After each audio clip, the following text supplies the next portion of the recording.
कि एक तरफ बीजेपी ने जहां कमबैक किया है उत्तराखंड में, अब इसको लेकर तमाम अपडेट्स सामने आ रहे हैं, चाहे मुख्यमंत्री के चेहरे को लेकर बात की जाए। वहीं दूसरी तरफ केंद्रीय रक्षा राज्य मंत्री अजय भट्ट का बयान भी सामने आया है। उत्तराखंड में मुख्यमंत्री बनने के सवाल पर उन्होंने कहा, उत्तराखंड विधानसभा चुनाव में बीजेपी ने जीत हासिल की है, उत्तराखंड में सरकार रिपीट न होने का मिथक टूट चुका है। मैंने जिम्मेदारी के अलावा दाएं बाएं नहीं देखा, संगठन ने जो जिम्मेदारी दी है वही किया। उम्मीद है होली के बाद उत्तराखंड में सरकार बनेगी, तो उनकी ओर से ये बयान दिया गया है।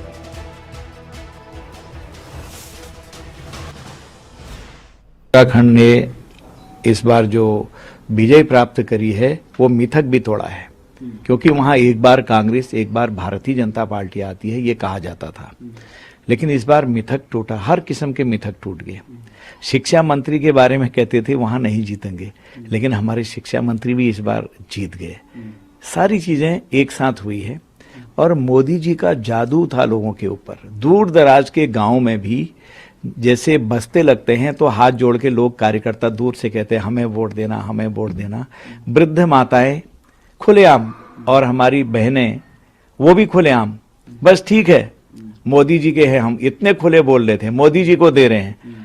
इतने खुले बोलना, इसका मतलब क्या है कि अटूट विश्वास देश की जनता को मोदी जी के ऊपर है।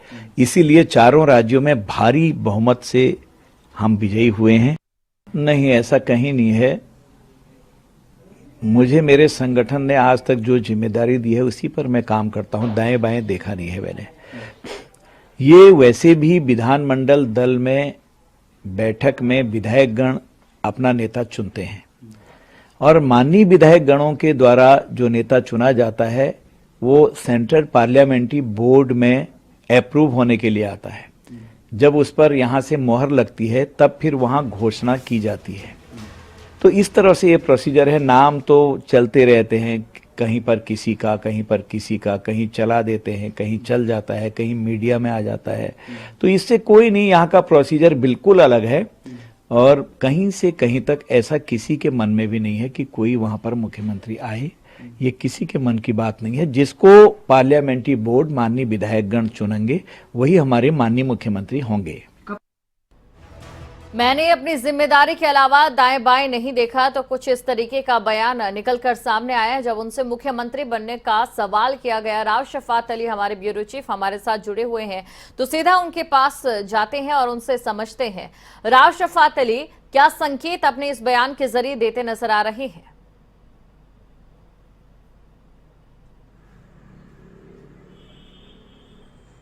हाँ दीपशिका, देखिए खुले तौर पर तो भाजपा में एक चीज देखी जाती है कि कोई इस तरह से अपनी चर्चा नहीं करता। बगावत जरूर होती है लेकिन खुले तौर पर देखी नहीं जाती है। गुटबाजी सब जगह है दीपशिका। अजय भट्ट क्योंकि कद्दावर नेता है, यहाँ के बड़े नेता माने जाते हैं और अभी हाल फिलहाल केंद्रीय राज्य मंत्री, रक्षा मंत्री। लेकिन जिस तरह से अजय भट्ट कह रहे हैं कि मीडिया में चर्चाएं हो जाती हैं, हालांकि पार्लियामेंट्री बोर्ड ही डिसाइड करता है, जो विधानमंडल की बैठक होती है उसमें डिसाइड होते हैं, लेकिन कुछ नामों की चर्चा सियासत में जरूर होती है। जब इस तरह का कोई पद हो, बड़ा पद हो, अब मुख्यमंत्री बनने के सवाल पर, तो उसमें से कुछ ऐसे नाम राज्य से निकलकर जरूर आते हैं जो बड़े वजूद रखते हो, तो उनमें अजय भट्ट भी शामिल है। अजय भट्ट क्योंकि उत्तराखंड से ताल्लुक रखते हैं। 2017 में हालांकि कहा जा रहा था कि अजय भट्ट ही सीएम बनेंगे, लेकिन इत्तेफाक से क्या हुआ, अजय भट्ट दुर्भाग्यपूर्ण हार गए थे विधानसभा। तो अजय भट्ट उस वक्त हार गए थे, लेकिन बाद में फिर वो लोकसभा चुनाव लड़े और लोकसभा में वो जीत गए। तो अजय भट्ट का नाम बहुत पहले से उत्तराखंड की सियासत में चर्चाओं में रहा है कि जब भाजपा सत्ता में आएगी तो अजय भट्ट मुख्यमंत्री का चेहरा हो सकते हैं। तो यही बात है कि अजय भट्ट का नाम भी अब चर्चाओं में है कि अजय भट्ट भी सीएम की रेस में है, सीएम की दौड़ में। इसके साथ ही सतपाल महाराज, क्योंकि बहुत वरिष्ठ नेता अभी माने जाते हैं, पहले वो कांग्रेस में हुआ करते थे लेकिन अब वो भाजपा में है, तो अब सतपाल महाराज का नाम भी सामने आ रहा है। अनिल बलूनी, काफी लंबे समय से एक चर्चा है, एक खेमा उनको चाहता है कि वो उत्तराखंड के मुख्यमंत्री बने और काफी सक्रिय अनिल बलूनी यहाँ दिखाई भी दिए हैं। तो ये वो नाम है। डॉक्टर निशंक की भी बात कर लेते हैं, तो डॉक्टर निशंक यहाँ पूर्व मुख्यमंत्री रहे हैं, उनका भी नाम चर्चाओं में है। तो ये 5 से 6 नाम ऐसे हैं दीपशिखा जो अभी चर्चाओं में बने हुए हैं। और क्योंकि जब बैठक होगी, खास बैठक होगी, सब विधायकों की राय ली जाएगी, कार्यकर्ताओं की राय ली जाएगी पार्टी की ओर से, तो अब सभी लोग उसका इंतजार कर रहे हैं कि किसके नाम पर मोहर लगेगी। क्योंकि जब हमने देखा, जब पिछली बार बहुत बड़े बदलाव हुए, 3-3 मुख्यमंत्री बदले गए, पुष्कर सिंह धामी ने कभी कभी नहीं सोचा था कि वो मुख्यमंत्री बन जाएंगे। जी। पुष्कर सिंह धामी हमेशा चाहते थे कि वो कैबिनेट की रेस में रहे, लेकिन अचानक से जब तीरथ सिंह रावत को हटाया गया था दीपशिखा, तो पुष्कर सिंह धामी को मुख्यमंत्री बना दिया गया था। तो भाजपा अब किसको मुख्यमंत्री पद का दावेदार यहाँ बनाती है, चेहरा बनाती है। फातली, बात आपने बिल्कुल सही कही कि बीजेपी अक्सर ऐसे मामलों में लीक से हटकर फैसले लेना ज्यादा पसंद करती है। जहां एक और सीएम पुष्कर सिंह धामी पर भरोसा जताया था बीजेपी की ओर से, क्या इस बार भी कुछ ऐसा देखने को मिल सकता है कि जो बीजेपी का फैसला हम सभी को चौंका दे?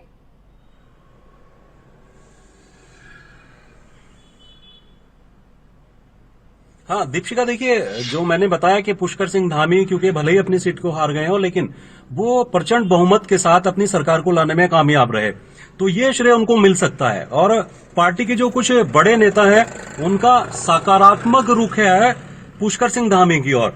कैलाश विजयवर्गीय यहाँ थे तो उनका सकारात्मक रुख था, लेकिन ये कोई पक्का नहीं है कि पुष्कर सिंह धामी को ही कमान सौंपी जाए। सिर्फ इतना है कि भाजपा दोबारा सत्ता में आई है, पुष्कर सिंह धामी के रहते सत्ता में आई है, बहुत कम समय उनको मिला, बहुत अच्छा काम उन्होंने किया भाजपा के लिए, पार्टी के लिए, और अब वापस वो सत्ता में भाजपा को लाने में कामयाब रहे। बस सिर्फ इतना है कि वो अपनी सीट को हार गए। अगर धामी को मुख्यमंत्री बनाया जाता है तो इसके लिए हालांकि 6 महीने में एक चुनाव करना पड़ेगा, उपचुनाव होगा। कुछ विधायकों ने ऑफर किया है दीपशिखा कि वो अपनी सीट छोड़ सकते हैं, लेकिन ऐसा नहीं कि सिर्फ धामी या मुख्यमंत्री पद की रेस में हो। जैसा मैंने बताया कि 4 से 5 नाम ऐसे हैं जो कद्दावर नाम है, बड़े नाम है, वो भी चाहते हैं कि वो उत्तराखंड के मुख्यमंत्री बने।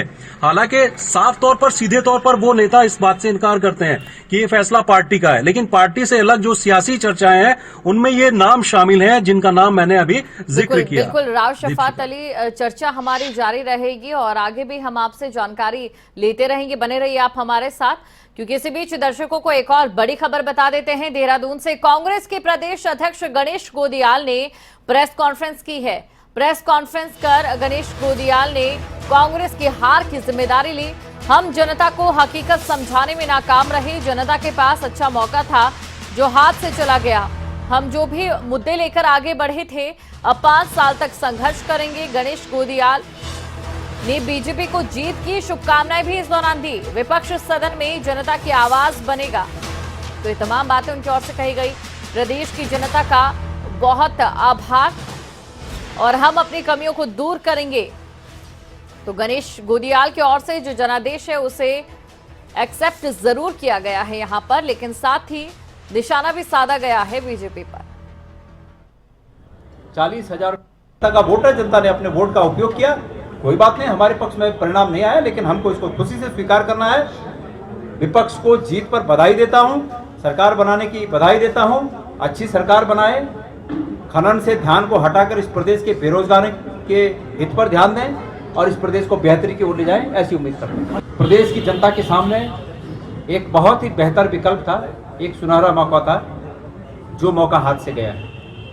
हम मन, कर्म और वचन से बहुत ही ईमानदारी से, जो ये पोस्टर आज भी हमारे कांग्रेस के कार्यालय में लगे हैं, जो हमारे संकल्प थे, हम बहुत ही मजबूत इरादों से और ईमानदारी से इन संकल्पों को पूरा करने का ठान कर आगे की लड़ाई में लड़ने के लिए तैयार हुए थे।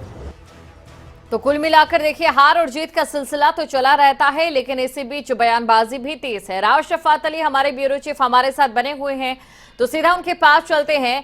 कांग्रेस अपने हार पर मंथन करने की बात कह रही है राव शफात अली, लेकिन ये मंथन लग रहा है कि पिछले काफी समय से किया जा रहा है, ना सिर्फ उत्तराखंड में बल्कि बाकी राज्यों की भी बात करें तो क्या लगता है कि अभी आलाकमान को ये समझने की जरूरत है, चाहे कांग्रेस के चेहरे हो, चाहे कांग्रेस की परिवारवाद से जुड़ने की राजनीति, ये सब बदलने की जरूरत नजर आती है?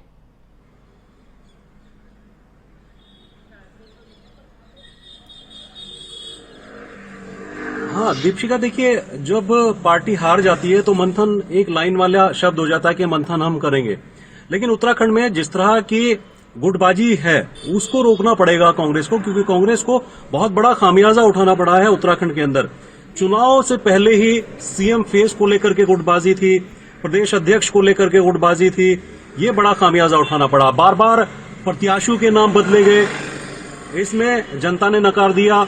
और बहुत सारी ऐसी जो चीजें थी, बातें थी जो जनता ने नकार दी कांग्रेस की। कांग्रेस ने जो वायदे किए थे कि सिलेंडर के रेट कम करेंगे, हम रोजगार देंगे, तो जनता ने उसको नकार दिया है। अब गणेश गोदियाल हालांकि राजनीतिक तौर पर, नैतिकता के तौर पर जिम्मेदारी ले रहे हैं कि कांग्रेस की हार हुई है, वो जिम्मेदारी लेते हैं, लेकिन वो साथ साथ ये भी कह रहे हैं कि सरकार को खनन को छोड़कर, देखिए उन्होंने निशाना साधा यहां पर भी हारने के बावजूद भी, कि सरकार भाजपा की दोबारा सत्ता में जरूर आ रही है, लेकिन सरकार को खनन का प्रेम छोड़ करके जनता के लिए काम करना चाहिए। तो ये राजनीतिक एक निशाना गणेश गोदियाल ने साधा है। पर गणेश गोदियाल ने यह जरूर कहा है कि वो नैतिकता के तौर पर जिम्मेदारी लेते हैं हार की। पूर्व मुख्यमंत्री हरीश रावत भी हारे हैं। सीट बदलने को लेकर के उन्होंने जिक्र किया कि सीट उनकी बदली गई थी, उसकी जिक्र भी उन्होंने किया कि उसकी जिम्मेदारी भी वो लेते हैं। तो गणेश गोदियाल हालांकि देखिए बहुत पहले से तो प्रदेश अध्यक्ष नहीं थे, लेकिन जब से वो प्रदेश अध्यक्ष बने तो कांग्रेस में जान फूंकने का काम उन्होंने जरूर किया। युवाओं ने उनको पसंद किया। 11 विधायक 2017 में थे, लेकिन उससे बढ़कर के मत प्रतिशत बढ़ा, विधायक बढ़े, 19 विधायक तक लाने में गणेश गोदियाल या फिर कांग्रेस या हरीश रावत कामयाब रहे। लेकिन बहुत बड़ा झटका है कांग्रेस को उत्तराखंड के अंदर। बहुत गहराई से मंथन करना पड़ेगा कांग्रेस को कि उसकी हार के पीछे वजह क्या रही है।